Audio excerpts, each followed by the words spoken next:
Good afternoon, students. Once again, welcome back in our online lecture series. Students, in the last lecture, we have studied about bonds. Today, we are going to learn another important topic, that is commercial banks, from that same lesson. So let us start. Students, we know that bank is an important financial institution which satisfies the financial difficulties of individuals, businessmen, and corporate enterprises. The main function of commercial bank is to accept deposit and to lend money. That means accepting deposit and lending money is the basic function of commercial banks. So, by introducing various deposit schemes, banks accept deposit from the general public. And from that deposit, bank keeps small portion of deposit to satisfy the day-to-day needs of its customers. And major portion of deposit bank keeps aside for lending purpose. And that's why we can say that commercial banks plays a very important role in corporate financing in India. Now these commercial banks assist corporate enterprises by three ways. First is by granting term loans to companies. Now here that means banks can give loans to the companies, either short-term loan or medium-term loan or long-term loan to the companies, and solves the difficulty of finance which is faced by companies. Second way is by subscribing to shares and debentures of the company. We know that students that companies are always issuing shares and debentures. So commercial banks assist corporate enterprises by subscribing to that shares and debentures issued by the companies. Third way is by underwriting the issue of securities of the company. Now students, here underwriting means what? Underwriting is a process through which a person or an institution gives guarantee to purchase unsold shares. So here whenever companies are issuing shares or securities, at that time possibility is there that some shares may remain unsold. So at that time bank can act as an underwriter. That means bank can give guarantee to purchase the unsold shares of the company. So these are the ways through which commercial banks assist corporate enterprises. Also, in India, the primary source of financing working capital are bank credit and trade credit. So today, let us understand the different ways of bank credit.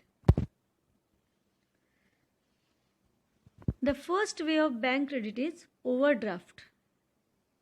So let us understand about overdraft.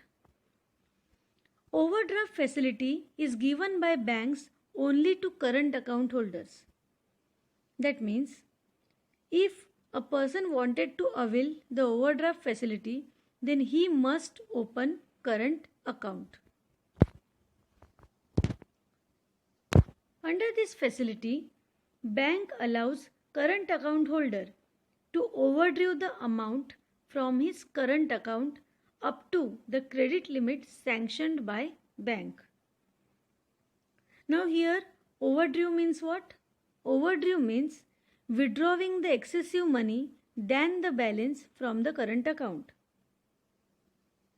So that means under this facility, bank allows current account holder to withdraw excessive money than the balance from their current account. Now this overdraft facility is given against some security like share certificate, fixed deposit receipt, LIC policy. These are the different documents which we can use as a security to get overdraft facility. Interest is charged on actual amount overdrawn. Interest is charged on the actual amount overdrawn. Now let us understand one example. For example, Mr. A is having 50,000 rupees in his current account and bank sanctioned rupees 1 lakhs as overdraft facility to Mr. A. Now presently Mr. A is in need of rupees 75,000. That's why he can withdraw that 75,000 rupees from his current account. Now students, here we know that Mr. A was having rupees 50,000 in his current account and then too he has withdrawn rupees 75,000. That means he has overdrawn rupees 25,000 from his current account. This is due to overdraft facility. So this 25,000 rupees is nothing but short-term loan given by bank to Mr. A. And Mr. A has to pay interest on that 25,000 rupees only. So understood the students about overdraft? Let us understand the second point, that is cash credit. Cash credit is also an important and popular form of financial aid. Here, person needs to open a separate account, that is cash credit account. Under this facility, the borrower can withdraw the amount from his cash credit account up to a stipulated limit based on the security margin. That means the borrower can withdraw the amount from his cash credit account up to the stipulated limit, that means the limit which is given by the bank based on the security margin. Now this cash credit is also given against pledged or hypothecation of goods or by providing alternative security. That means this cash credit facility is given against the stock of finished goods, like we can have stock of wheat, rice, sugar, etc., etc. And against that the person can have cash credit facility. Interest is charged on the outstanding amount borrowed and not on the credit limit sanctioned by the bank. Interest is charged on the outstanding amount borrowed and not on the credit limit sanctioned by the bank. Now let us understand one example. For example, a bank sanctioned 1 lakh rupees as cash credit facility to Mr. A. And that's why Mr. A has withdrawn 20,000 rupees on 1st Jan from his cash credit account. On 11th Jan, again, he has withdrawn rupees 20,000. That's why from 1st Jan to 10th Jan, Mr. A has to pay interest on rupees 20,000. From 11th Jan to 20th Jan, he has to pay interest on rupees 40,000. And on 21st Jan, he has deposited rupees 20,000 in his cash credit account. That's why from 21st Jan, Mr. A has to pay interest on 20,000 rupees only. This is because he has deposited rupees 20,000 in his cash credit account. That's why we can say that interest is charged on actual balance outstanding, or you can say outstanding amount borrowed and not on the credit limit sanctioned by the bank. Third point is cash loan. Under cash loan, the total amount of loan is credited by the bank to the borrower's account and interest is started charging from the same day. Here, whenever you are taking cash loan from a bank, the total amount of loan or full amount of loan is directly credited by the bank to the borrower's account.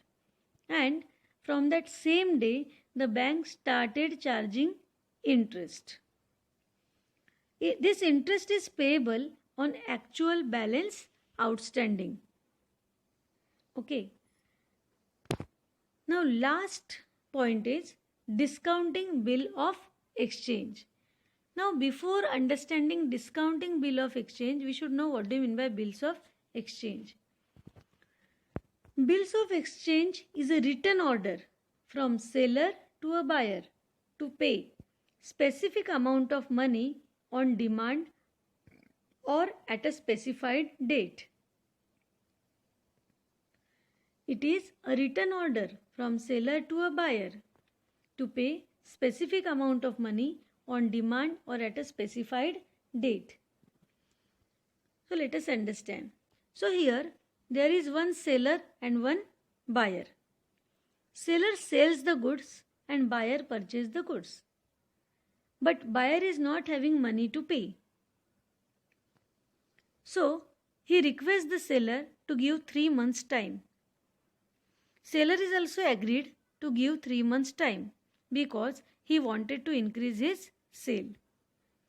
So in order to have some proof, seller draws one bill against buyer to pay specific amount of money at a specified date. So here seller is the drawer and buyer is the drawee of the bill. Now this drawer of the bill can receive the money from drawee on due date or after the due date. But sometimes the drawer is in need of money before the due date. So he approaches drawee. But drawee is not ready to pay the bill before the due date. That's why the drawer approaches the bank and receive money before the due date by discounting the bill with the bank. So students, here discounting is nothing but selling the bill to a bank.